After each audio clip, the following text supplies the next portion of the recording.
Yes, thank you so much, everyone, for being here. This is Disrupting and Stopping Sexual and Power-Based Violence Through the Arts, part of our 50-50 commemoration of what was previously known as the Women's Caucus and has now been renamed this year to the Coalition for Feminisms in Art Education. I am Linda Hoeptner-Poling of Kent State, and Hyunji Kwon is Mhm. here from University of South Carolina, and we collaborated on this project. So a quick overview of our schedule. Okay. So um, we are here joining forces as educators, artists, activists, and scholars, and we believe in actively creating conditions of safety for all learners in higher education. Part of this work is to empower and give voice to a community that survives sexual assault and power-based personal violence. Art unites us in one form or another, and you will hear powerful examples of individuals making a positive difference to transform our institutions and beyond. Now I will hand it over to Hyunji. Yeah, so I will just briefly provide an introduction of Kirsten. So Kirsten Delaney is currently serving as the Interpersonal Violence Prevention Coordinator with the Health Services at the University of South Carolina. Kirsten strategically leads the planning and implementation of comprehensive sexual assault and violence prevention programs on campus. Kirsten, the floor is yours. Thank you. I'm gonna just pull up my slides for y'all that have some cool pictures. So, I just kind of briefly wanted to introduce like CVIP and my office at University of South Carolina for those of you who aren't native to South Carolina. Quick overview of like what we do. So, like Kimji mentioned, we're the Sexual Assault and Violence Intervention and Prevention Office on campus. We serve 36,000 students. But not only that, we also serve the entire Carolina community, which includes faculty and staff as well. As you can expect, that is very overwhelming sometimes, but we do have a team of survivor advocates doing the intervention work with crisis, and then also the prevention educators, which is more of my side of things with programming and prevention. We do support both primary and secondary survivors in my office. So we get both sides of the house sometimes. It might be a friend of a friend, it might be a partner, it might be a sibling, or any of those things. And we do have a 24/7 hotline as well. Cool. So I wanted to kind of focus in about like the prevention aspect of programming, like what we do, what I do specifically. And I kind of sorted that out into three different areas. So we do awareness campaigns, and I listed some of our recent and upcoming campaigns listed here. So we've done things for Anti-Street Harassment Week before. We've done things for Hazing Prevention Week. Human Trafficking Prevention Month is actually new to this year. We just did something new this January for that. We also do things for what we call RVAM, Relationship Violence Awareness Month. I think nationally it's known as Domestic Violence Awareness Month. But we use the term relationship to encompass more than just the domestic abuse aspect of, especially for college students who may not necessarily live with their abusers. Um, Sexual Assault Awareness Month, which is every April, and then Stalking Awareness Month, which is January as well. We do a lot of outreach and events in the community, and we utilize a lot of our really great partnerships. Dr. Kwon has been great with kind of providing some of those partnerships and getting us connected with things. We also do a ton of programming. I feel like almost every week we're doing something in the community, whether it's cultural programming, which I'll kind of highlight later on. We've done things like Condom Month, Body Appreciation Month programming. But our two main sides of programming are Gamecock Stand Up, which is our campus-wide bystander intervention program, and then Healthy Relationships, Communication, and Consent, we also call HRCC because it's so long. And then we recently started an initiative called Sexy September, which is a collaboration with our sexual health office. And we also have a campaign going on this year called What's the Tea, which we focus on different types of abuse and how to know that it's happening. So I just wanted to kind of go over SAM last year. So last April, I know Dr. Kwon was like super excited about this idea that we had. We did actually collaborate on a denim quilt. And so what we did was we collected denim donations across, technically across the university, but I think really it was just like our health and well-being staff that donated their denim, but we did actually get a lot of donated denim. We cut them into 5x5 squares. And we had students, faculty, and staff paint different supportive messages, empowering quotes, therapeutic shapes and plants. We had some hearts and cute things like that. And we kind of put them all together on some fabric. And we have it actually, that picture on the bottom right is right outside of our office. So that, you know, if anyone walks by, they can actually take a look at it and see it. Sexy September, which I mentioned earlier, we did every week we did a program. This one highlighted what we call Touch My Buttons. And it's a little silly, but it was a collaboration with our sexual health office. And so we actually had some really cool button designs out for students to either color or even make their own buttons. So like design it however they wanted to and put it into the plastic and the back and everything for them, and they could take it with them. We had a lot of consent themed buttons. We had a lot of course, sexual health themed buttons. So, you know, wear protection, like those kinds of things. And it was the most attended event we had in the fall. We had over 170 students come to this table, which was wild. It was a good time. For our BAM 2023 in October last year, we did also a weekly program every week, and we focused on the Red Flag campaign. For those of you who are familiar with that, it's a national campaign where you can order flags and kind of utilize them however you want to basically kind of bring awareness to red flags in unhealthy relationships. What we did with them was we put them out every week for students to write their own red flags on what they considered, you know, red flag in relationships. And we put them out. We had pop-ups for 3 weeks of October in different places on campus. And it was pretty cool. That video there kind of utilized one of those first places that we had. We also did some coloring page content for some of our tables. And we also did a pillowcase activity that was pretty cool. So we ordered some just blank white pillowcases, and students can write what they think consent was, or draw what they think consent was, or any of those things onto the pillowcase and just take it home with them, use it if they wanted. The idea is whenever they're, you know, initiating into a sexual situation, that it's there to remind them and their partner what consent is. We also did a Trans Awareness Week program. We had a ton of coloring pages. We did these cute little candle vigils that people could write, you know, in remembrance of so-and-so, or those kinds of things. We also did these cute little hearts to celebrate trans joy. And as you can see, the top right is a few of those kind of zoomed in of what messages that people wrote to put up. Those went really well. I thought we had maybe about 10 or 15 of those, and I actually still have them. They're on my door in my office. We also had some trans inclusive affirmation cards at the bottom there. Those are just for the designs. We had about, I want to say 12 designs that had our resources linked on the back as well, including the trans lifeline and Trevor lifeline and things like that as well. We also did something for Body Appreciation Month in February that involved mandalas. So the history of mandalas, what they were intended for, and utilizing them as a kind of like a healing body from the trauma kind of connection with this event. We did have students who either wanted to color them at the table, take them with them, or create their own, because we had materials for them to do that as well. And so we actually did get, you know, a disclosure at this table as well. Sometimes intermittently throughout our programs, we may get disclosures of things. And we had one table actually that we got 4 disclosures at, which was the highest we've ever had before. So those are things we do, and we support the person at when it comes up.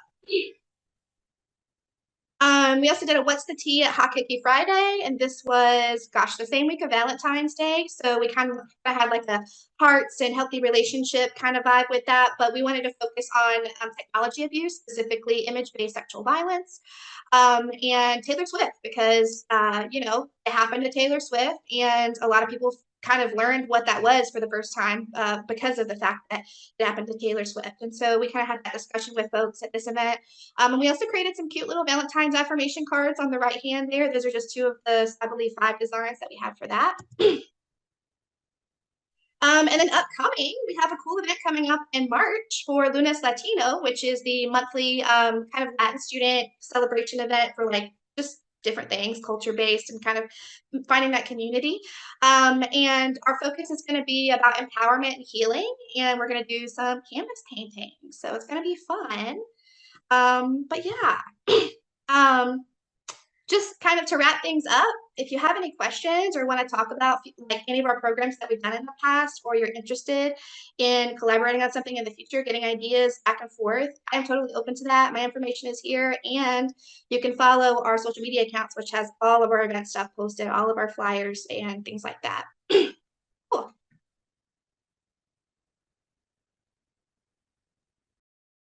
Thank you so much, Kirsten. Up next is Jenny O'Connell and Yvette Roberts from Kent State University of our Sexual and Relationship Violence Support Center on campus.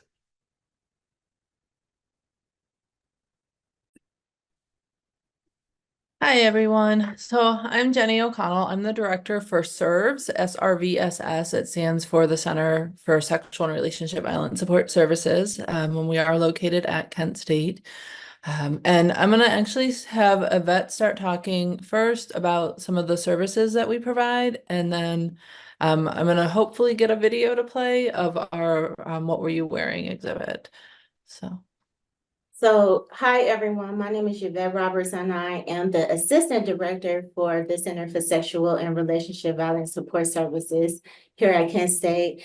And I also serve as the main campus advocate. So a lot of the services that we provide are accommodations to students who have experienced power-based personal violence, as well as support when they come into our office seeking support services. So I work with students to help them I'm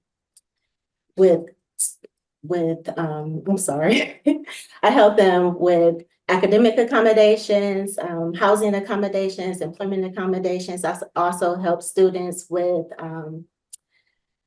getting temporary protection orders through Safer Futures, which is our domestic violence shelter on campus. I also work with our Title IX office in helping students with grievances, with Title IX grievances if they choose to file one. And I also help students file criminal complaints with various jurisdictions around our campus. I'm also in charge of our awareness programming. So I help plan Relationship Abuse Month and Sexual Assault Abuse Month. And a lot of programming that we do is centered around our like self-care events. So in the fall of this year, we did like a green dot event, which was called Blue and Gold. And we stood in front of like our campus plaza and gave away t-shirts and had like various students dye t-shirts green. We also paint the rock. We have a big rock that the whole campus paints. So we do that at least twice a year. I'm also in charge of one of our big signature events, which is Take Back the Night. And we lead a march in front of our MAC, which is our stadium. And we have like various people from the community walk from our MAC center to the house, just taking back the night and letting people know that power-based personal violence is not tolerated here at Kent State. And I'm also in charge of the Clothesline Project. This particular year, we celebrated our 10th anniversary, which we were really excited about. So I helped plan that also. And then I'm also helped Jenny plan our What Were You Wearing exhibit. So we're in the middle of planning that now, along with Dr. Poling, and we're really excited about that. So I'll talk a little bit about the What Were You Wearing exhibit, but I know Dr. Polling's going to talk some more, I believe, after us as well. So I will first say that we did not come up with this, and it actually originated at the University of Arkansas by Mary Simmerling and Jen Brockman, as well as Mary Wyden-Hibert. So they were sort of the three folks from the University of Arkansas that actually started the What Were You Wearing exhibit. But we really wanted to bring it to Kent State because we knew that, like all communities, we're not immune to having some rape culture myths going on in our community. One being that what somebody wears causes them to be sexually assaulted, or that's because of what someone wears that they're sexually assaulted. And we know that's a myth, but we wanted to use art as a way to help break down that myth and show that what someone's wearing is not what causes somebody to sexually assault them. And so we're actually, we've had this up for 2 years. So this will be our 3rd year of doing it. We weren't really sure how it would turn out when we first started, if we would get enough stories or people that would be willing to share. But we've been really happy that our community has embraced this event, and that we do get anywhere from 6 to 9 stories every year. And so we just we put out kind of a marketing to say, hey, if you want to share your story, you can do it anonymously. You can provide your name. It's whatever you're comfortable with. We have a link on our website that people can submit their story. And then we ask them to submit their story and then submit a description of what they were wearing when that person chose to assault them. And they can also upload an image if they sometimes we'll find something online and they'll upload that to help us. Because what we do is then try to recreate those outfits. So when we do that, we really try to honor the story. We take a lot of time really thinking about who this individual was that was assaulted, and how old they were, what they might have been wearing, and trying to think what that would have looked like. And then when we display it, we also are very thoughtful around making sure that the display has more movement to it. So it's not just a static display, so that the outfits really show that somebody was wearing this and somebody chose to assault them. And that should never be what happens because of what you're wearing. And so we try to make more movement in what they're wearing. And you'll see that when I show this video of our display, that, whether it's putting the outfits down lower because it was a child, or putting the outfit so that it almost looks like their hand was in their pocket or something like that, so that there's just makes it a bit more impactful. So I'll go ahead and see if I can show this video. And I just want to add, the same care that we give to students who have experienced power-based personal violence is the same care and details that we put into recreating the outfits, like shopping, taking the time to go shopping for outfits, going to various stores, trying to find similar things that how people describe that item that they were wearing. So we really do put a lot of time and effort into recreating the outfits that the descriptions that people give us for their outfits. All right, so let's see if this will work. Hopefully everyone's able to see that.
So let me stop. So that was actually both exhibits. So the first one was this most recent year where we partnered with our College of Visual Arts, I believe, CVA. And so the display was in their like a gallery wall in their building, and then the reception was just the opening reception, and then it's up for a week. The second display that was on the green wall, that was actually at our house where our bed is right now. We have a gallery wall that is in the entrance area, and so we have the display that's up there. And so that was our first year display where we were just at the house, and then the second year, because we had more stories, we put up both displays, and so now we have both displays up during that time, but the newer stories are at the CVA building. So. All right, thank you so much. I guess we can move on to my and Linda's session now. I'll try to make mine short. Okay, so I will just briefly provide an overview of the work I have done. So since 2018, I have provided art workshops for trauma-affected individuals, whether they are the survivors of sexual assault or women living in transitional homes. So I always work with either group. And then when I provided workshops to survivors in South Africa and Argentina, I started using this body map and then sort of like form the framework and the procedure for body map, which I repeated it in the rest of workshops. So if you're interested, I have a journal article about body mapping there. And then when I work with like the women in transitional homes, I try to use different framework and such. And then the second article is about that. Okay, I will go to the next slide. So I want to share the framework that I have developed over the years. Before that, this is actually the flyer I created for last semester's workshop for survivors on campus. And then, of course, I got the IRB approval, and then that's distributed.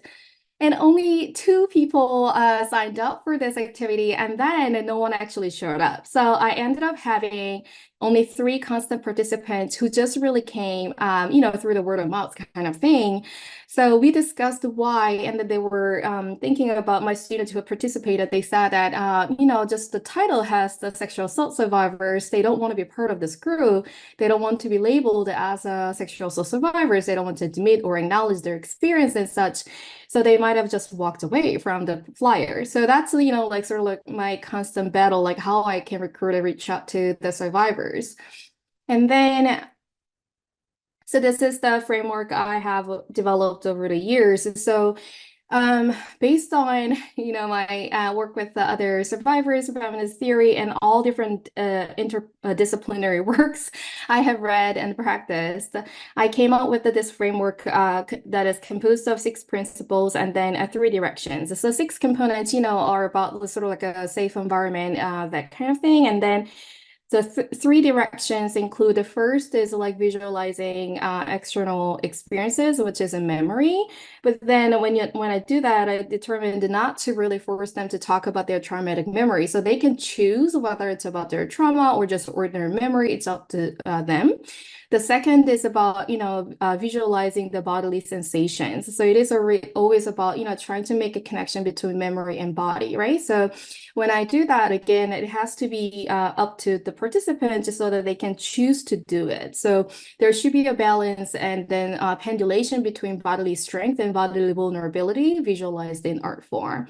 So that's what the first and second directions. And then the third direction is actually the balance between the first 2 and the third one. So the first 2 directions were more about witnessing, right? Like witnessing your memory through your body or language and images. But then the third one is more about fostering imagination and forging new memories. So the past memories and new memories have to be in balance, right? So this is again like the framework I have developed, and then I submitted this in under the journal so that like hopefully can be published soon. But the Long story short, I try to make a balance between like critical pedagogy and like therapeutic art together, but then it's really hard to do it together. So when you really try to make them like get to talk about like critical consciousness, awareness, and such things, it really is hard to become very therapeutic and vice versa. So I try to make a balance, not to traumatize, not to trigger our participants yet, making art experiences very witnessing. Like, okay, these are the examples of the work that was created in the last semester's workshop. And then again, like inner landscape is not really about, right, like the visualizing certain scene, but it is really about their choice of memories that they want to put in. And then again, this is like for her, it is about the trees and water and such, but then viewers said that, oh, is that the uterus? Just because it is created by the survivor. I thought that was really interesting. And then this is about like weaving bodily memories. So I told them to like think about your memories through your body, like how you accept your memories. Is it painful, pleasant, whatever. So they wrote down their image memories, whether it's a text, whether it's image like this, and they weave them and love it. But then this one, you can see that she felt that like she's very, very disrespected, she's like an object used and things like that. And then she particularly made those texts to be shown in the weaving. And then this one is about neurographic art, which I learned from like trauma-informed art pedagogy workshop. And it is really about just like unconscious, connection to your, just hand gesture, and that you really don't think about where it leads you. And then again, I don't ask them what it is about. Right. And then the last one is the body map that I talked about. So it is about them having this like very meditating posture, and then like put the outline in it, and then they visualize the details. But again, like I don't really ask them what it is about unless they, want to share it first. So based on the work I did, we put the exhibition together from my site and the different sites together, and then we're having this exhibition in Mike Brown Contemporary Gallery, which is like outside of campus, and then usually like displays the contemporary work, but then I really liked our work, so we'll have them here. And then the last one is the What Were You Wearing exhibition that I learned from Linda, and that I really wanted to do it so that Save It, where Kristen works, and art school, and then the women's studies sort of like put this together, and I'm currently soliciting testimonies and then clothes. And then I have like 6 stories so far, and then I hope to get more so that I can display it. I want to just mention that again, like this is collaboration between different parties. And the whole point was like, make it appealing and persuasive, not yet like not triggering, right? So when we talked about this, one is exhibition. So we're going to have exhibition in a small art gallery in my building, in the School of Visual Art building. But the second one is installation. So I wanted to be at the lobby of our student union, the like business area. And they were so worried about triggering students, right? So what we did is that, okay, then maybe we can just hang the clothes in a clothing rack, just like the shopping mall, mall, and then put the testimonies instead of like a price tag. So they have to come and they look through the clothes and they'll read the story attached to each clothes. So that is more so like a, inviting, and that they have to come and then engage with the exhibition to learn what it is about. And then Kirsten's, folks, the advocate will be there whole time, like from 10 a.m. to 2 p.m.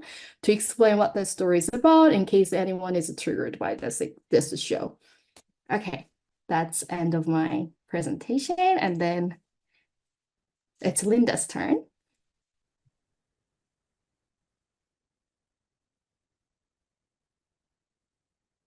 All right, Hyunji, that was amazing. Thank you so much. And thank you, Jenny and Yvette. So I am going to fast forward a little bit. So embedded within our community-based work is the framework of transformative justice, in which we respond to, oops, let me start sharing, sorry.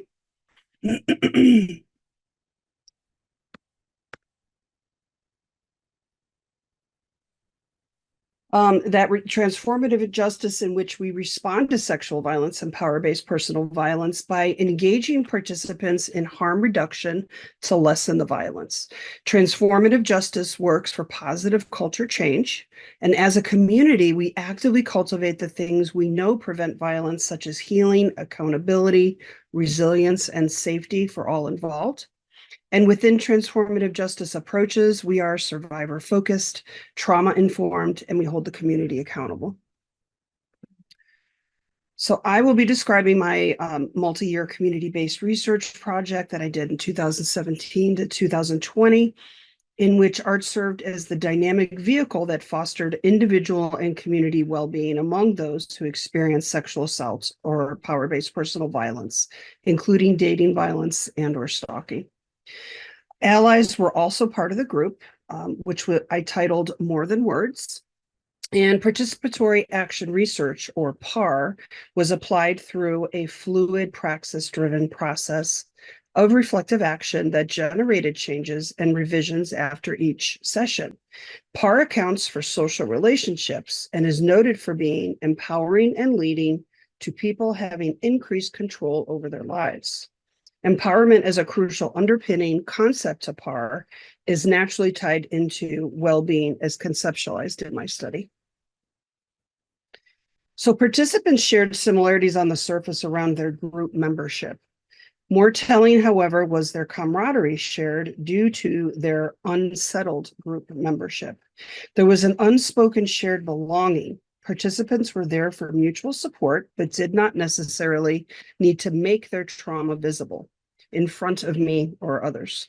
SERVES became a site for healing unsettled communities, creating opportunities for the silenced to be heard and for the invisible to be seen. So my initial outsider status proved I must create wellness in ways far different than I had in the past for traditional art education as we know it. Participant status as survivors within the group was not the focus of the art making. Wellness through art making was. I learned very quickly that structured and planned traditional lessons would not benefit them as much as activities that removed the pressure of expectations and instead focused on high success activities that required minimal bandwidth and promoted flow. I could not and do not ask too much of More Than Words participants in the moment, but instead adjust activities that promote low pressure enjoyment.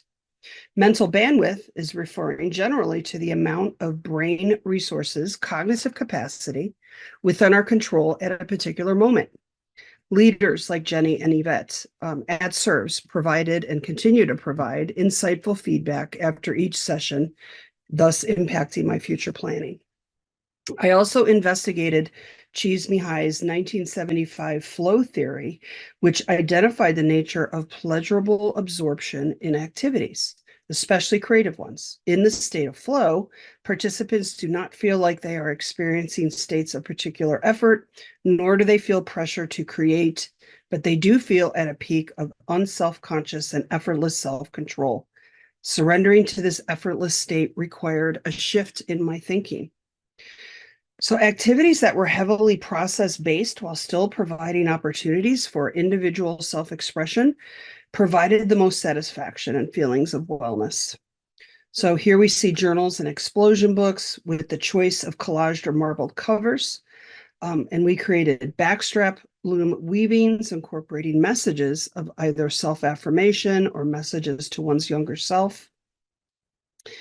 And the glorious tactile nature and literal flow of alcohol ink painting on tiles and tie-dye they were particularly satisfying. And rolled paper beads from patterned paper with optional hidden messages included in some participants' completed necklaces proved meditative and calming. Stamped pendants on metal were especially popular. The simple word of doubt became do when the UBT was crossed out. Others stamped, you are so much more. You are enough. Let it go and begin again, survive. Formal structures of art ed did not matter in these sessions. Participants' stories were still present, but they emerged organically on the participants' terms. I learned that wellness meant at an unspoken level without words, driven by the materials themselves and in a safe group community space. So I observed that introspection and elaboration in their art making was always very personal for the participants, but rarely shared because of their traumatization.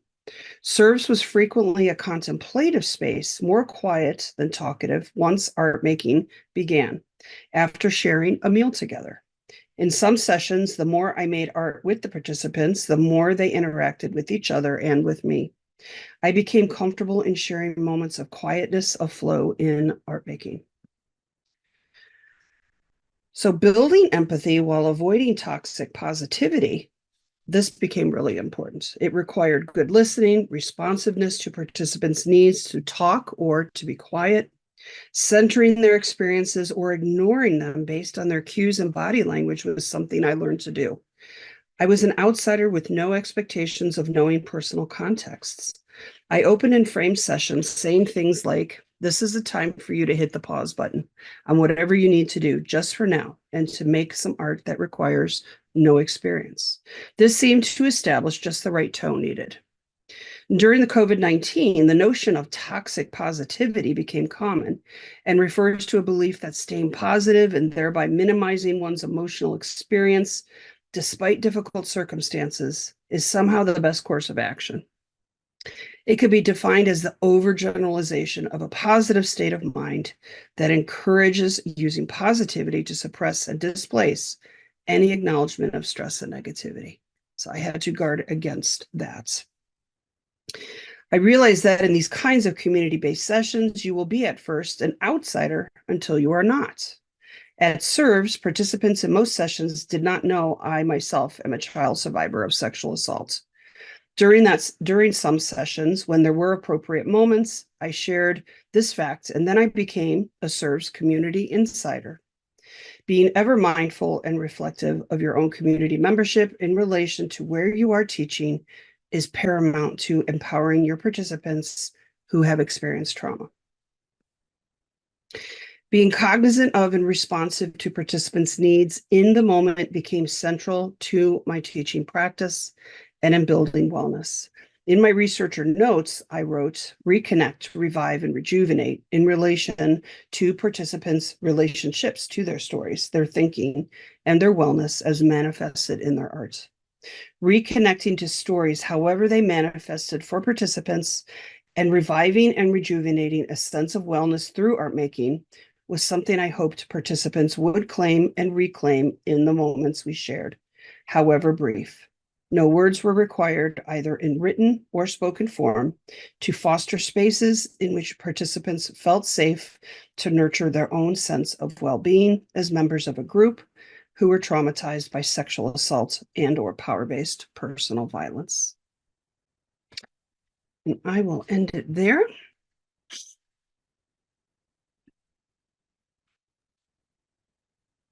Thank you. Yeah, thank you. Yeah, so next one is Albina. Albina Laskopsov is a fourth-year doctoral candidate at the University of South Carolina in the Department of Criminology and Criminal Justice. She's currently working on her dissertation, which examines a specific form of digital victimization, such as image-based sexual abuse, called IBSA, and how they seek justice post the victimization. Albina, it's your turn. Hi, everybody. I'm going to share my screen. Alrighty. So I am going to share a little bit of my dissertation research today. It's still ongoing, so I'm only going to report on some descriptive findings, but I'm really trying to tie it back into this idea of justice seeking for victim survivors and what that might mean. And so I will, if you have any questions or if you want to, learn more, I do have my email here. And so I'll be speaking on image-based sexual abuse today. And so it tends to involve these three specific behaviors. So it's either the creation or the taking, the disseminating or the sharing, and threatening to do so, to share illicit sexual media without one's consent or or permission. There are specific forms of IBSA, and so some examples of this includes video voyeurism, so taking pictures or images, videos of someone down their shirt, up their shorts, their skirt, their pants sometimes. So the idea here is the invasion of one's bodily autonomy, their space, their privacy, their sense of security. And then, as was noted earlier today about some of these, national headlines about deepfake pornography, now that it's affecting celebrities and people who are in the limelight, are victims of deepfake porn, which is essentially fictitious photoshopping or editing of a person's likeness onto pornographic media, often through the use of AI. And so this is particularly troubling because victims don't necessarily have to have had created a consensual image of themselves for deepfake pornography to be created of them. And so there is no sense of consent, no sense of autonomy for the victim when these images are being created of them. And then this last form of IBSA, which is something that I explore in my dissertation, is that of sextortion. So sexual extortion, using these images against victims to force them to blackmail them into paying them or producing more images. So using these tactics as forces of manipulation and coercion. And so other terms that I'm sure you have heard of before are revenge pornography, non-consensual pornography, intimate image abuse.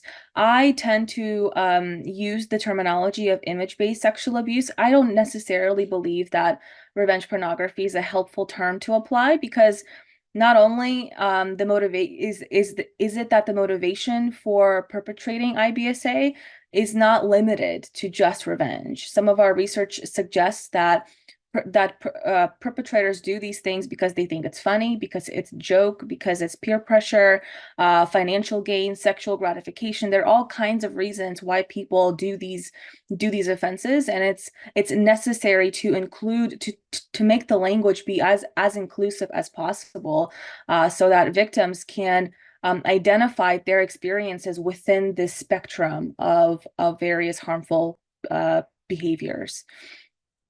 And so some of our studies that have been conducted pretty recently, it's not that image-based sexual abuse is necessarily new. We're using a new and novel medium to do this kind of abuse, but for the most part, sexual violence and physical abuse has been around for a long, long time. And so, but what we're trying to understand now is how are technologies being used to enact this kind of abuse and violence. And so in a study about 8 years ago, it was found that 1 in 25 Americans have experienced some form of image-based sexual abuse.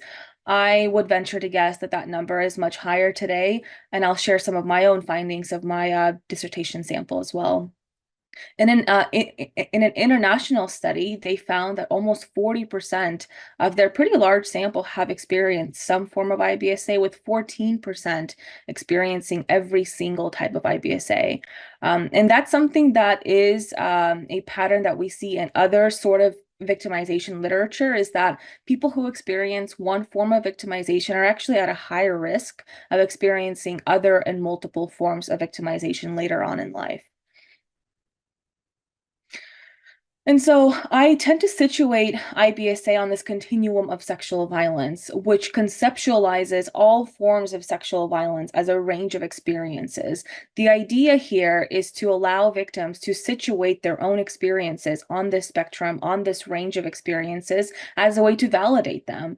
Some of our research also suggests that victims, especially those who have also experienced physical or sexual abuse and violence, in addition to IBSA, tend to minimize and trivialize the experiences of IBSA because they're image-based. They exist in this sort of cyberspace world, and they tend to minimize the impacts of that, especially if they've experienced physical violence. And so it's important to validate all of these various experiences that people might have, and to situate them alongside other forms of abuse, particularly because image-based sexual abuse is so interrelated with physical violence, like intimate partner violence, domestic violence contexts. we're finding that abusers are using IBSA as a tool, as a weapon in that relationship against the victim, right? As a way to coerce them, manipulate them, control them. And so IBSA is very much interrelated with other forms of violence as well.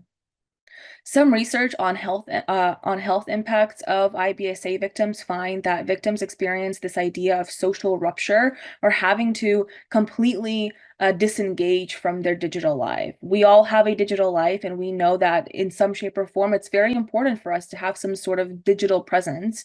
And victims are reporting not having that kind of luxury because of the threat of seeing their images on the internet, of having to be faced with harassment. And so they're removing themselves from the internet entirely. Financial consequences, there are numerous situations where the perpetrator is sending the images to the employer of the victim, and the employer fires the victim, and there are not really any protections against doing so. And so there are financial consequences for a lot of IBSA victims. We're also finding that IBSA victims are reporting heightened depressive and anxiety symptoms, as well as PTSD. They're developing alcohol and drug dependence as a way to cope with these kinds of experiences, particularly because IBSA is relatively new in terms of a legal framework, that victims don't really know where to turn to. And because it's not a physical act of abuse, a lot of victims won't seek help because they might not feel like this is something that warrants being addressed by the system in any sort of comprehensive way. And so I will just report on a few descriptive findings from my own dissertation. I'm not going to spend a lot of time here kind of going into the detail, but if you have any questions, definitely email me. But I did develop a survey, and I used a third-party company to survey about 500 folks. These were 18 to 24-year-old female respondents. So this is a really high-risk group of individuals who experience IBSA, and so that was the reason why I limited it to that age group. My sort of research question here was, how does image-based sexual abuse victims' psychological and mental health compare to those of non-victims? And so I do use a couple of scales here, and then my independent variable are 6 different types of image-based sexual abuse. So this is the PROMIS depression scale. There are these 8 statements about, feeling certain things, and the respondents were able to answer them based on these options from never to always. The coping scale was only applied to the folks who had image-based sexual abuse experiences. So this is something that was developed from a prior study where they asked image-based sexual abuse victims, thinking about this one experience that you had, please indicate the degree to which the following statements apply to the way that you were feeling. And so they get to talk about these wide range of experiences in terms of what they're feeling, maybe developing suicidal thoughts, having negative impacts on their relationships. And so this was a way for me to be able to look to get a deeper insight on the psychological effects on just my image-based sexual abuse victims rather than the whole sample. And so image-based sexual abuse here is captured by 6 different types. I do separate these behaviors by the creation of the media, the sharing of it, the threatening to do so. 4 and 5 is the creation or the sharing of media that depicts sexual assault. So that's something that we're seeing as well, that abusers are videoing sexual violence and then showing it to others or posting it online. And so these 2 forms look at that criminal aspect of IBSA. And then number 6 is the sextortion type of IBSA. And so I do want to point out here that almost 40% of my sample here experienced some form of IBSA. So 189 people did, and then 14% experienced every form of IBSA. It's very interesting that the prior research that I shared with you a few slides ago from an international study, they had a much larger sample, had very similar numbers. They also had 37.7% and 14% that experienced all forms of IBSA. So there is, further research in this is definitely warranted because we're seeing that these are not insignificant numbers, that people are living with these sort of experiences. And it's important to really tease out what they look like in victims' lives. 39% of the 189 also identified as LGBTQ, and 41% identified as a person of color. So I do want to conduct some more specific analyses and looking at what IBSA looks like based on gender and sexual identity, based on racial and ethnic identities, because there is some prior research that suggests that that sexual gender minorities are being targeted and they're experiencing IBSA in addition with sexual-based harassment, cyberstalking, what have you. And so just very quickly here, I did separate I have these 6 different types of IBSA, and I look at them I kind of separate them between experiencing a single incident and then experiencing multiple incidents of IBSA. And so I do just want you to notice here that all of the image-based sexual abuse victims are reporting higher depression scores than the non-victims are, right? And so on average, image-based sexual abuse victims scored a 2.16 on the PROMIS scale, while those who have not had IBSA experiences reported 1.7. For almost every model, but models 5 and 6, experiencing multiple IBSA incidences, victims are also reporting higher depression scores. That seems to make sense, right? But I want to be clear, though, that I'm not making any causal statements here. I'm not saying that the respondents in this survey are experiencing depression because of their image-based sexual abuse experiences, but I'm just looking at the patterns in the data, and this definitely warrants, this has piqued my interest for some future research on trying to understand the psychological impacts here. When I looked at the coping scale of just the 189 respondents, what I found here was also a very similar pattern, that those experiencing multiple forms of IBSA versus those with just one incident are reporting higher scores on the coping scale in terms of developing depression, anxiety, it having a negative impact on their life. And so this is interesting to look at on its own to kind of understand the dynamic of just the IBSA victims. I have some qualitative work that's going to be upcoming where I do intend on interviewing victims of image-based sexual abuse. I've already received IRB clearance for that, and so I hope that by incorporating the narratives from the victims themselves, that we can learn more about what they're experiencing and how they're identifying with these experiences.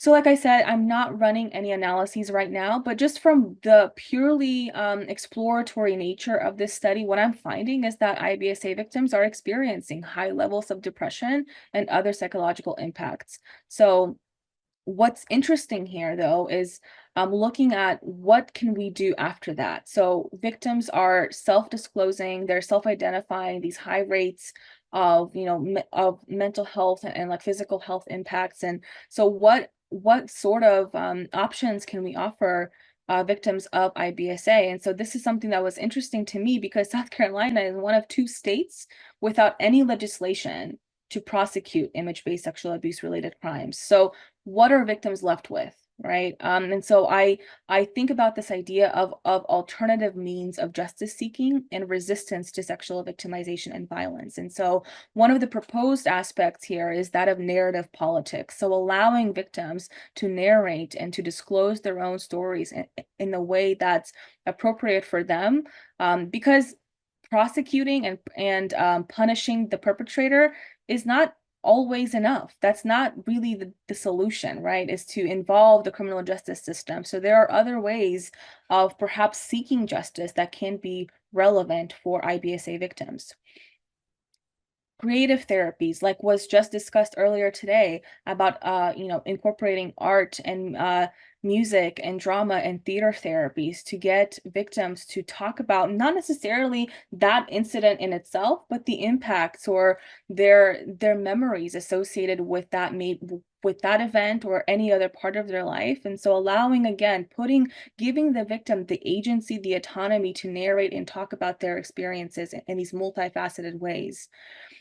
And then this last idea has been really explored in these technologically facilitated abuses, is this idea of digitalism or digital vigilantism. This idea of victims pushing back and actively resisting against abuse by naming and shaming perpetrators, by calling out the abusers, by rallying, inviting, allies and advocates to raise up, to stand up, to put their name on this sort of resistance movement. It's a very, it looks like a lot of different things. There is no one way of perhaps resisting abuse, but it puts the power back into the hands of the victim. And that has been explored. That's something that I explore in my own dissertation with another survey.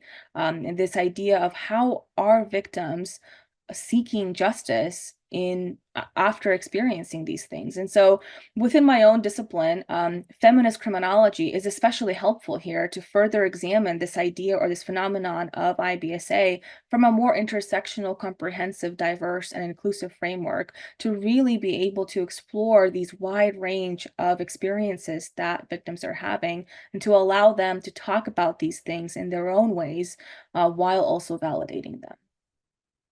Thank you all. Thank you so much. It leaves us 3 minutes to do the Q&A. If there's any questions to the presenters, can you please ask any questions? Hyunji, I have a question for you, if it's okay. Sure. So I, in my undergraduate preparation, was taught to very distinctly keep separate art therapy, art education, right? I was wondering about how you navigated that interplay, the intersections, or did you not think of these? Because I conceptualized it as well-being, right? I never called this art therapy, nor did Jenny or Yvette, call it art therapy. So I wanted to hear how you navigate that. Yeah, same. I don't call it as art therapy because I'm not a really, qualified art therapist or something. But all of my framework came from, right, psychology, psychiatrists, and then all different like disciplines. And then I found a very similar framework there, right? Like that we try to promote the agency and voice and choices without really traumatizing them.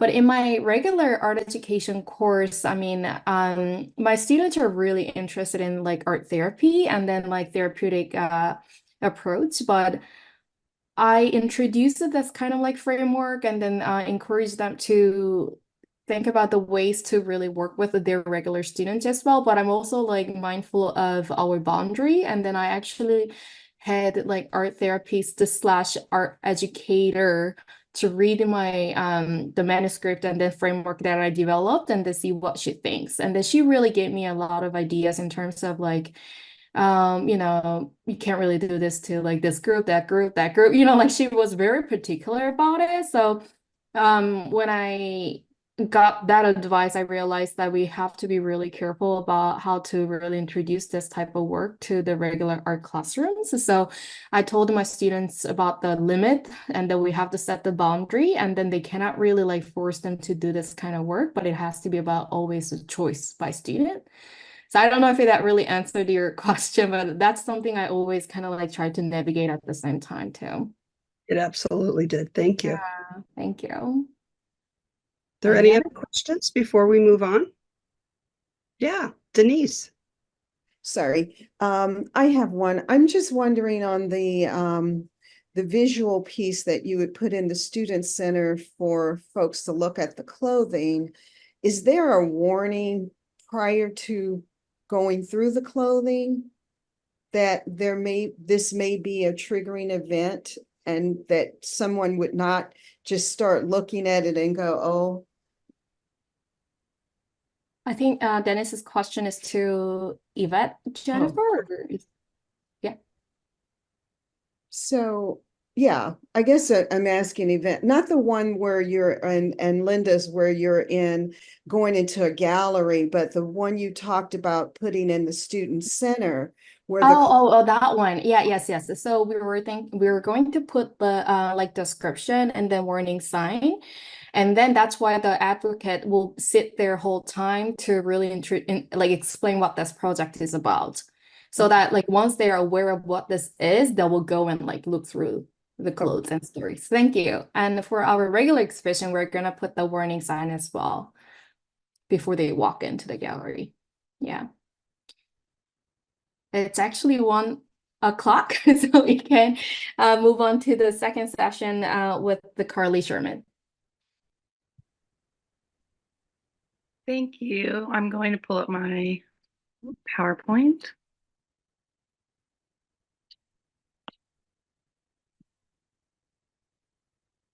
Okay. So I'm Carly Sherman. I'm a current PhD student at Penn State University. I also wanted to take this time to thank Hyunji and Linda for opening up this particular space for all of us to dialogue about power-based personal violence, but especially for allowing me a space to share my own experiences as a graduate student. So with that, today I will be sharing my personal story of navigating power-based personal violence, PB/PV, in the forms of sexual harassment and workplace bullying. I want to specifically talk about the intersections of PB/PV, academia, and my positions as a graduate student.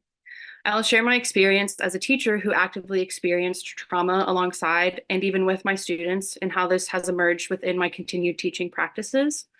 The last portion of this is meant to engage in participant dialogue, which we can save till the last portion of all of today's presentations, with exchanging my own and I hope others' thoughts of how to provide continued support for both graduate and undergraduate students in vulnerable positions.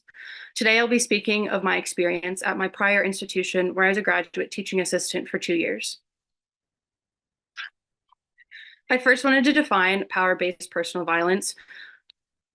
For a more simplistic definition, this is any form of violence where the primary motivator is the assertion of power control and or intimidation to harm another, and that's from the Ion Center for Violence Prevention. There are multiple examples of these forms of violence, but as I mentioned today, I will be discussing my experiences of sexual harassment and workplace bullying. So reflecting back, the first year of my master's degree was a whirlwind of bittersweet moments. And for the first few months, unfortunately, they were quite bitter, as I would experience both sexual harassment from a colleague and a workplace bullying incident from a superior. My year began with sexualized comments, glares, and gestures from a fellow graduate student. These interactions even began before the semester via social media. In my mind, school, teaching, and the education system were my solitude. It is the very reason I decided to become a teacher. So to much of my dismay, the fact that I was experiencing this at not only my workplace, but my safe space sent me into denial, and I started to develop the mindset of it is what it is. It must happen to everyone, and I just have to be tougher. The sexual harassment continued, although I sought solace with confiding to a superior in the department, and I pushed the narrative that I was fine and didn't need to report right away. However, she encouraged me to speak up and report to the coordinator of my program, and I neglected to do so for a few more weeks. Finally, it came to a tipping point to where I felt uneasy within the confines of our small department space, and I started to fear it may worsen. I unofficially reported all of the incidences, and the conversation was had with my former colleague. He stopped the behavior with me. To this day, it is a regret I carry with me that I didn't have the strength or feel comfortable officially reporting. A study on sexual harassment of female graduate students reports sexual harassment perpetrated against women in graduate school is associated with trauma symptoms, psychological distress, feeling unsafe on campus, and academic disengagement. Unfortunately, I did develop some of these symptoms that, as you'll hear from my next story, unfortunately only worsened through the addition of workplace bullying. The same report shows, consistent with a feminist routine activity theory perspective, researchers have argued that women are more vulnerable to sexual harassment in male-dominated fields due to gender role spillover, male dominance, and the sexualization of women. which I wanted to direct attention to, as the art education or education field in general is female dominated. I don't want this perception to be overread and overtold to our students. As I see now, this was the same mindset I came into the field with.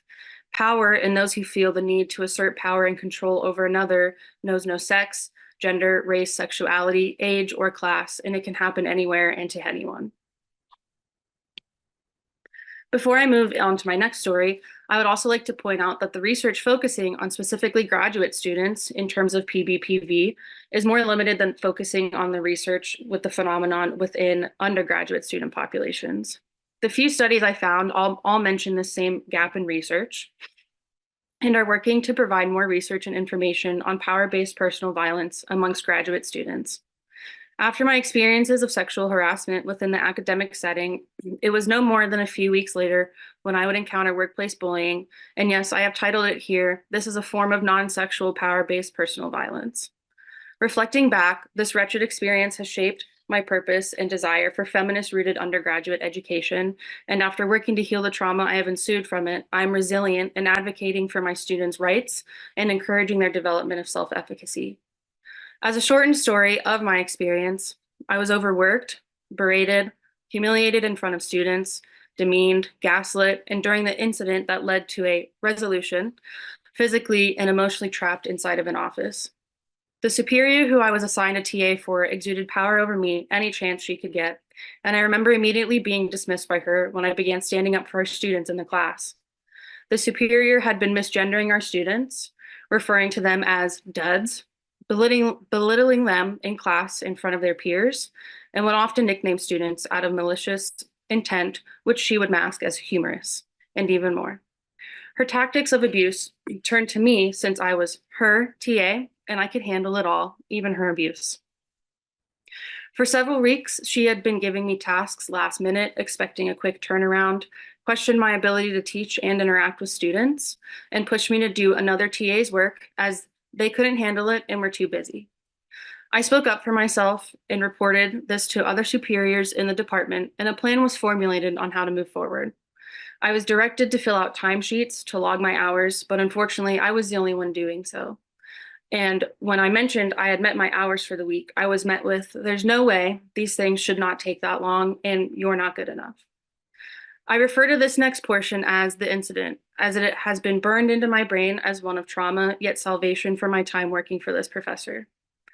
After class, this professor scheduled a meeting with me to discuss the expected 48-hour grading turnaround policy that I had raised concerns about and other things she had felt I was unsuccessful at. This meeting was held in her office with a closed door, lasting over an hour, where I was told the following: my actions would be reflected poorly on my evaluation as a teaching assistant, and she had felt that I had been disrespecting her by standing up for myself and the students. And at one point referred to my actions of doing so as not only insubordinate, but ones of racist background. She mentioned that she knew from the start I would struggle through the program, that I did not have enough experience, I was too young, and she should have never signed off on it. I asked to leave her office, stating I felt unsafe and we could continue this on a different day. She refused and sat directly in front of the door. I asked to leave 3 more times. Because of the raised voices and shouting, another professor in the department, who happened to be in her office instead of teaching class that day, decided to involve the director of the school. This is when the meeting ended, after the door was opened and I was pulled out of the office. From there, I was removed from her class, but told I was not allowed to report what had just happened to me. And I know now that this was far from the truth. As I mentioned before, those feelings of psychological distress, depression, and anxiety, and disempowerment, above all, and powerlessness, only worsened. There are people on this call who can attest to the trauma I have worked hard at healing ever since, and their places in my story will remain as empowerers, supporters, mentors, and as Bell Hooks calls them, enlightened witnesses. Today, I shared these stories as an act of resilience and dissent against the silence of condoned and ignored academic trauma. As Ava Bravo Morano, a research fellow at the University College of London, wrote in her own reflections of PBPV in academia, I aim to further transform the university's hierarchical and patriarchal values and champion a space for honest writing against the practices of academics who label themselves feminist, anti-patriarchal, and decolonial, yet perpetuate sexist, patriarchal, and colonial systems.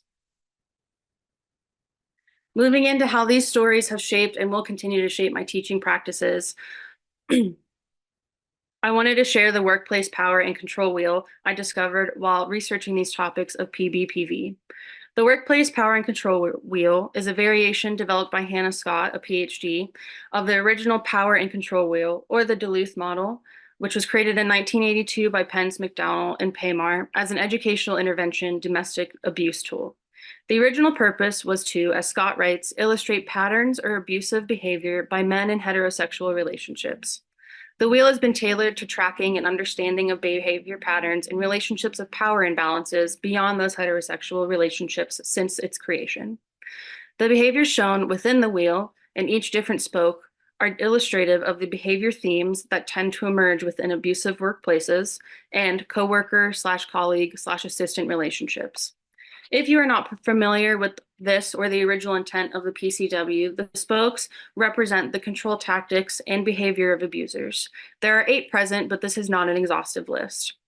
That aid in victim compliance and controlling victim behavior, often displayed, but does not have to be within physically or sexually abusive relationships. The center of the wheel is power and control, as the Duluth model attributes these 2 factors as key motivators to the abuse. This wheel helped me put into perspective the trauma I experienced of a non-sexual nature. It reassured me that what I experienced was power-based personal violence, and most importantly, that I wasn't alone in recuperating from it. Now, I wanted to talk about moving forward and using trauma-informed and feminist pedagogies to educate and empower students. When I'm working with undergraduate students, one of the most important aspects I focus on is the development of self-efficacy. Self-efficacy for my students means that they have the confidence in themselves and their abilities to the extent that they are not afraid to stand up for themselves and others. The ability to deepen a keen sense or to develop a keen sense of teaching from a place of love, understanding, reflexivity, and upstanding actions is one that drives my teaching philosophy. So here I have 2 points, which are teaching from a place of love and hope and creating a supportive space and learning communities for students.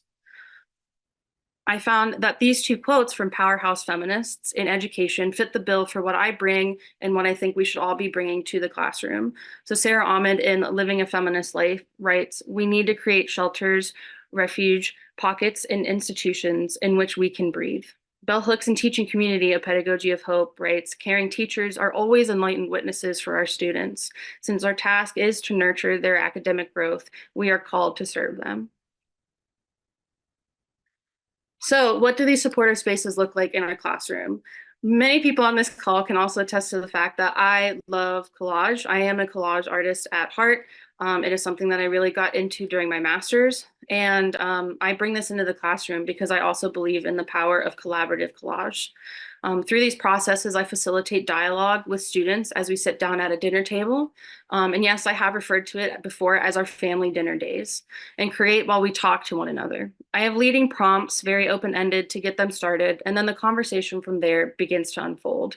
They are more than welcome to bring up other conversations that they want to have, but really it's in regards to not only being a teacher, but also showing up in the classroom as a whole, holistically, and being in the world as it all relates to what we are doing and how we are developing more culturally responsive teachers.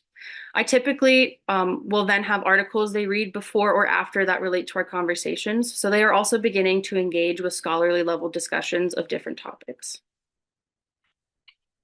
So like I mentioned before, teaching from a place of love and hope should also feel as though you are preparing your students to enter into a culturally diverse classroom where you work to situate knowledge as historically, socially, and culturally contextualized. So that's the point of cultural responsivity within the classroom and facilitating critical self and holistic reflexivity.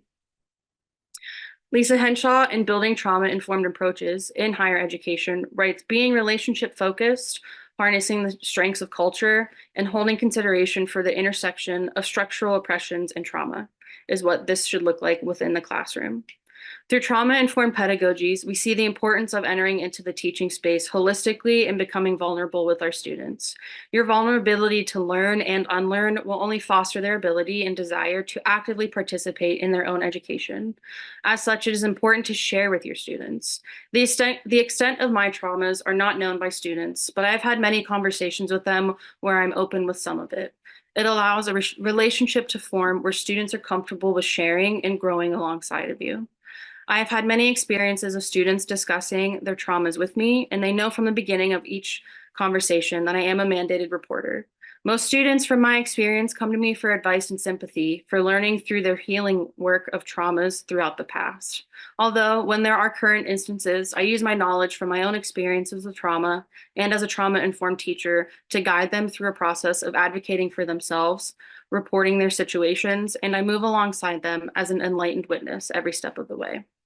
As Paulo Freire writes, we must struggle for the material conditions without which our body will suffer from neglect, thus running the risk of becoming frustrated and ineffective. Then we will not be the witness that we ought to be, no longer the tenacious fighter who may tire, but who never gets up.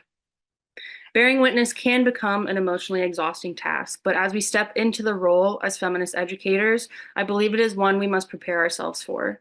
And this is why we need solidarity amongst a group like the one we are a part of today, to have moments like this of support and further guidance and discussion.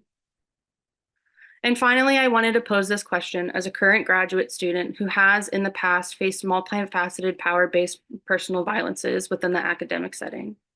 What can be done to support graduate students who may or have already experiences of power-based personal violence in the workplace or academia? My own thoughts on the matter are similar to those I utilize in my own classes with undergraduate students, but I would like the group to ponder their own thoughts, and as allotted, there is time at the end that we can discuss this, or I am leaving my email up for further discussion. But from my experience, supportive spaces and active mentorship really help. I think that utilizing the PCW and departmental conversations and meetings would also bring light to the conversation. And then student well-being and art making, and that looks like you are facilitating within art education. We do a lot of art making opportunities, and I think that more of those would be beneficial. And I also believe that we need to start focusing on student well-being and more than just teaching. And once again, I wanted to thank the facilitators of this presentation, Linda and Hyunji, for establishing a safe and supportive space to have this dialogue. And thank you to those who are present today, showing your active support through listening and conversing. Here's my contact information if anyone would like to get in contact, and thanks. Thank you so much, Carly. Thank you for sharing all of it. Our next speaker is artist and activist Denise Harrison, who is emeritus faculty from Kent State, Pan-African Studies, renamed Africana Studies, and English. And Denise, do you want me to share the slide that I created, or do you have your own slide? No, actually, I created two slides, well, two pictures that I'll use by sharing my screen. I think this works a little better. Thanks. Thank you. Thank you, Linda and Kimji, for inviting me to participate. My piece comes about as an artist who's teaching English and literature at Kent State, but has always been leaning towards a more artistic endeavor that includes the community. So I'm going to share my screen and pull up my pictures.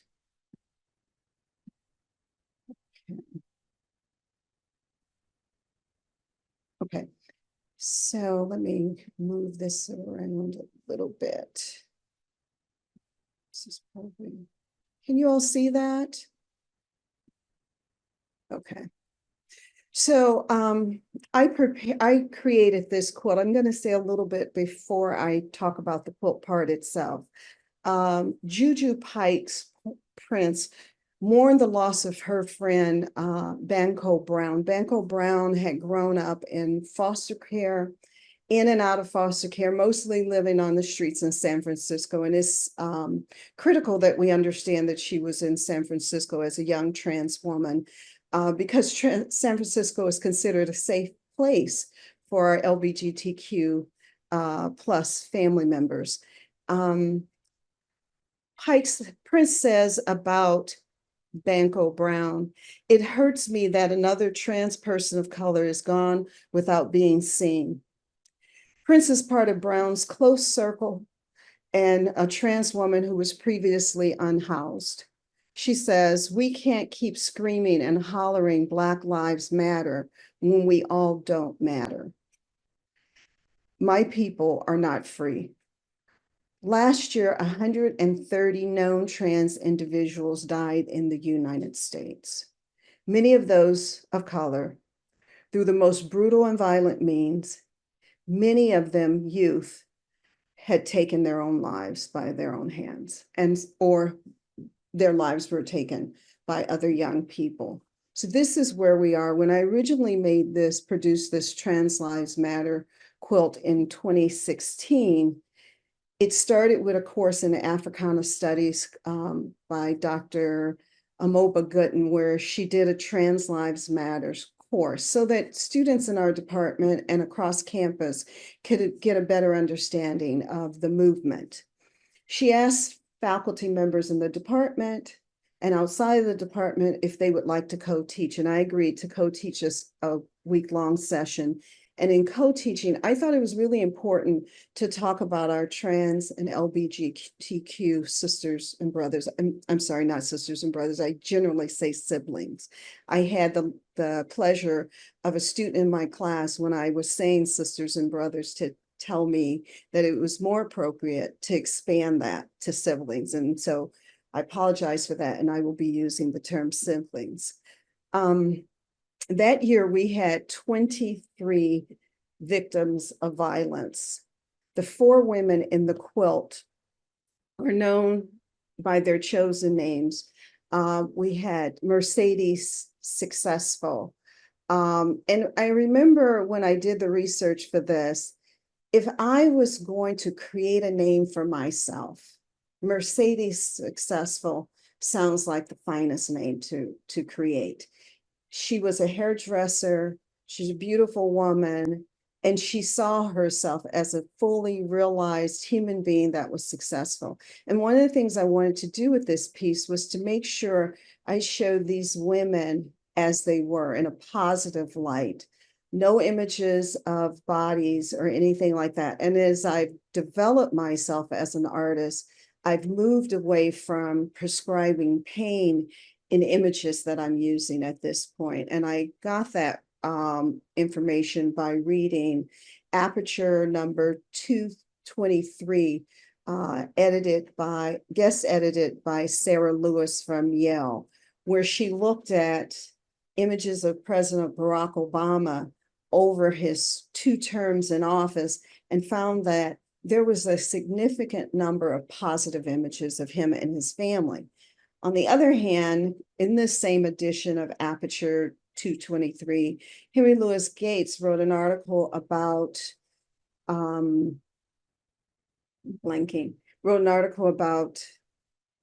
come back to that. Wrote an article about,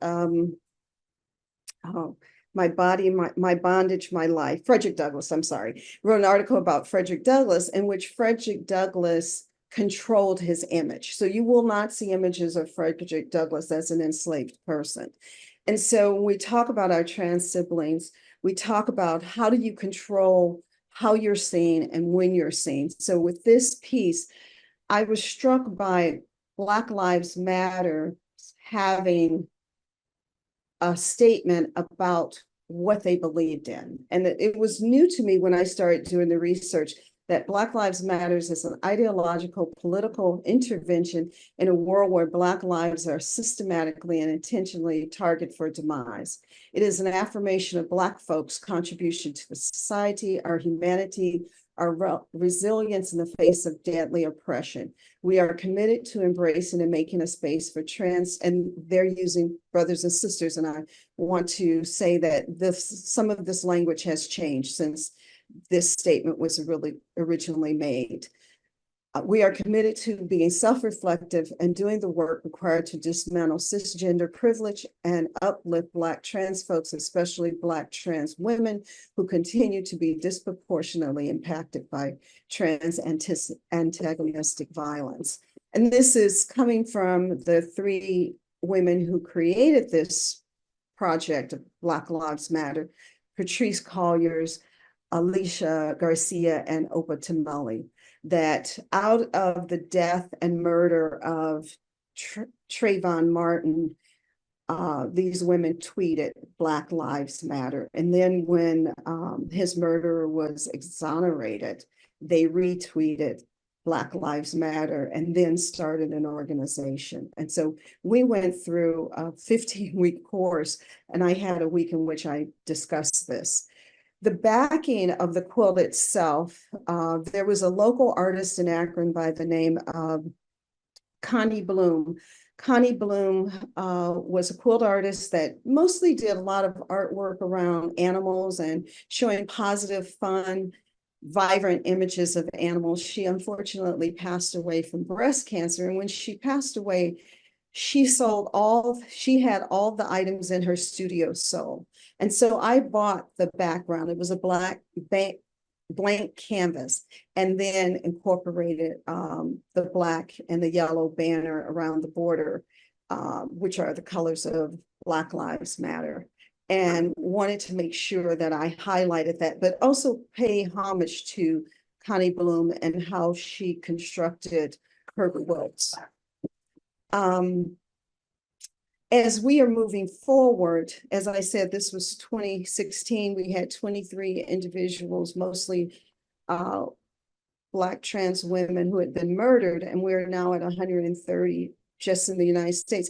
And that's not counting folks that have been either misidentified or misnamed, or that we have no way of knowing what transpired that caused their lives to end. In one case, when I was doing research, a trans woman was delivered to an emergency room and the person left. Found out later she had been a victim of abuse, no name, nothing. So we have a long way to go in this. And I think as a artist, it's important to still allow the folks that I'm capturing this piece tell their own story. And so part of that story is choosing the images in a positive manner, to connect them to the Say Her Name project, in which oftentimes we know the names of men, especially Black men in our community, who have lost their lives to police violence and murder, but we don't talk about the women in our community.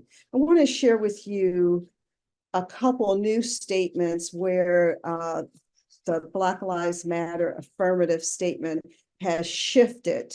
The first one is, again, we affirm that all Black lives matter. Black Lives Matter is an ideological and political intervention in the world where Black lives are systematically and intentionally targeted for demise. It is an affirmation of Black folks' contribution to this society, our humanity, and our resilience in the face of deadly oppression. This part is the newer part of this. Transgender affirming. We are committed to embracing and making a space for our trans brothers and sisters to participate and lead. That is significant. We are committed to being self-reflective and doing the work required to dismantle cisgender privilege and uplift Black trans folks, especially Black trans women who continue to be disproportionately impacted by trans antagonistic violence. Black women, we are committed to building a Black woman affirming of space free from sexism, misogyny, and male-centeredness. And finally, queer affirming. We are committed to fostering a queer affirming network. When we gather, we do so with the intention of freeing ourselves from the tight grip of heteronormative thinking, or rather the belief that all the world are heterosexuals unless he or she or they disclose otherwise. And so the narrative and how we name ourselves in our community, how much more expanded we have become in the last almost 10 years, is now informing the community. And I think it's important in closing to say that, as we have seen with the Supreme Court abandoning affirmative action,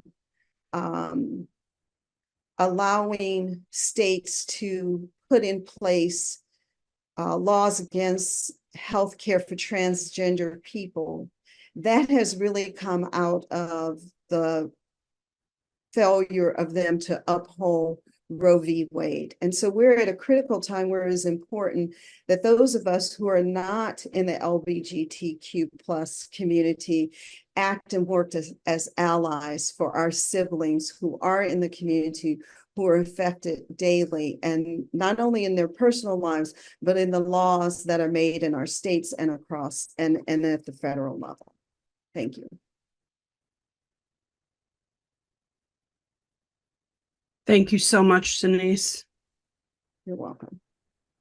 And our final speaker today, before we wrap up and have Q&A, is graduate student Caleb Hughes from Kent State University, whose research intersects with policy and oppressive policies going on right now that Denise just referenced. So thank you. All right. Hi, everybody. Mine is a little bit short, so we'll have a little extra time for Q&A today. And you're going to have to look at me the whole time, so I apologize. I'm going to talk more about a personal experience that I had during my undergrad. But just as Linda mentioned, I am a graduate student at Kent State. And right now my focus is on divisive policy and how that has impacted us as art educators. So today I am going to share my journey of reclaiming my own voice after navigating Title IX during a pivotal moment in my life. This occurred during my final semester of undergrad, which coincided with my student teaching experience. So in October of 2022, I found myself entangled in a Title IX investigation that would profoundly impact my student teaching experience. My supervisor, who was someone that I had known from my university, persistently outed me and misgendered me in front of my placement site, exacerbating the vulnerability that I felt and still continue to feel as a transgender male. Reflecting on the timeline of events, the challenges that I faced during that period have created a lasting impact on my education.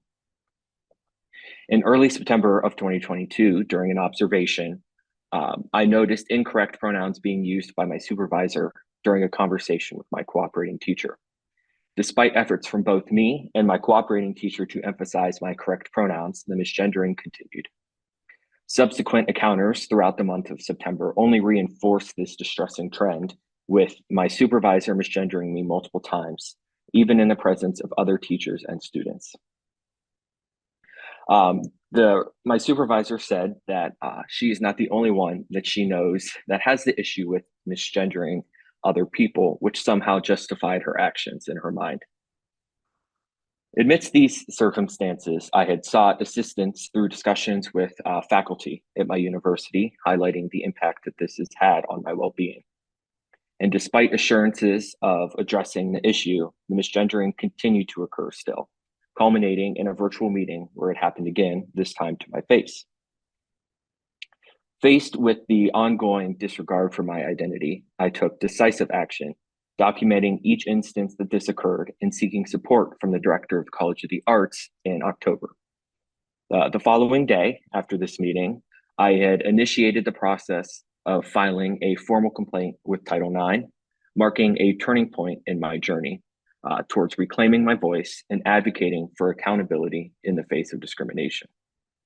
Yet, the true challenge didn't lie solely in the allegations themselves, but the excruciatingly prolonged duration of the investigation. So this complaint was filed in October, and I was promised a resolution by March of 2023. However, it wasn't until May of that year that the final verdict was delivered. Throughout this period, I juggled not only the anxiety of the investigation, but the uncertainty of my future. I had applied to the graduate program at Kent State University, and I feared how this Title IX case might impact my interview or my acceptance. Moreover, the placement for my student teaching posed its own challenges. I felt unsafe going in every day, knowing that if students or faculty discovered my gender identity, I could face repercussions, especially in a conservative district. Every day, I would walk in and wonder if one of the students that heard would tell their parents, and that I would be pulled into the office and had to kind of talk about that.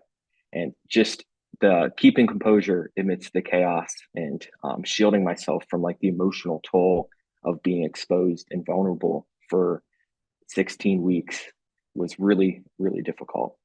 However, I did find solace in the unwavering support of certain faculty members who stood by me throughout the ordeal. Their belief in me gave me the strength to persevere and to hold on to hope even when uncertainty loomed large. So my journey revealed to me that Title IX encompasses more than just cases of sexual harassment, and that it extends the protective umbrella to encompass discrimination and harassment based on gender identity. And when this occurred in undergrad, I did not know that I could go to Title IX to disclose what had happened. It's very common for Title IX to kind of be used as more sexual harassment. So to know that I could even go and talk about this and the discrimination based on my gender identity was very empowering. And it has empowered me to not only speak today, but also to tell others that they are not alone. According to 2022 United States Transgender Survey, 80% of adults who were out in K through 12 had experienced one or more form of mistreatment, including teachers and staff refusing to use a chosen name or pronouns. So this is an ongoing issue, and it is only getting worse as these numbers have increased throughout the years. And if even half of these people were just like me, they may not even know that they could go to Title IX with their experience. So this is why we need to step up as allies to fight against discrimination. Personally, I have found strength in my own voice by becoming more active in my state's Art Education Association. Specifically, I have become more vocal about my identity as a trans man and have presented on the importance of including LGBTQ+ artists, as well as the current anti-LGBTQ+ policy that has been passed or introduced throughout the nation. So I share my story today, not out of a desire for sympathy or pity, but as a beacon of resilience and defiance. I stand here reclaiming my voice, refusing to be silenced by fear or by prejudice. My hope is that by speaking out today, I can confront the misconceptions surrounding Title IX and empower others who may find themselves in similar circumstances. Supporting survivors and helping them reclaim their voices is crucial for creating a safer and more inclusive environment. We must believe survivors when they come forward, actively listening to their experiences without judgment and respecting their autonomy and decision-making. Additionally, fostering a supportive environment through awareness and education, advocating for policy changes that prioritize survivors' rights, challenging victim-blaming attitudes, and supporting survivor-led initiatives are essential steps towards creating a culture where survivors feel empowered to speak out and seek justice and healing. Lastly, implementing a more efficient and expedient process for handling Title IX cases is essential. These lengthy investigations can prolong the distress and uncertainty for all parties involved. A lot of times this occurs because of lack of staffing in Title IX centers. But having these clear timelines and procedures can help ensure that cases are addressed in a timely manner without compromising thoroughness and fairness. By reclaiming our voices, we not only assert our agency, but also pave a way for a culture of accountability and support. We must strive to create spaces where survivors are not only heard, but believed, where their experiences are not minimized or dismissed, but actually acknowledged and addressed with the gravity that they deserve. So together, let us stand in solidarity with survivors, advocating for policies and practices that uphold their rights and dignity. Let us be the voices that break the silence, the hands that lift others out of the darkness, and the allies that stand shoulder to shoulder in the fight against discrimination. And please vote. Thank you.